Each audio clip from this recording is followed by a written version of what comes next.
Hey everyone, welcome back with me again in this channel. So on today's tutorial, I'm going to show you how you can catch this Frostbite Bluefin in Fish It. So the Frostbite Bluefin is officially here, and this is a special fish that you can get during the Christmas event. And for the location to get this fish is you can just head inside to the Christmas cave. I think it's closed now. As you guys can see, you can just go inside, and that's the location to get this fish.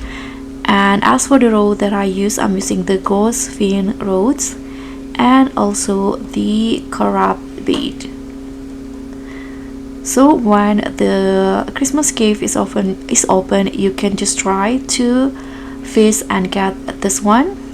Thank you so much for watching. Don't forget to like, comment, and subscribe. Also click on the thanks, and I'll see you in the next one.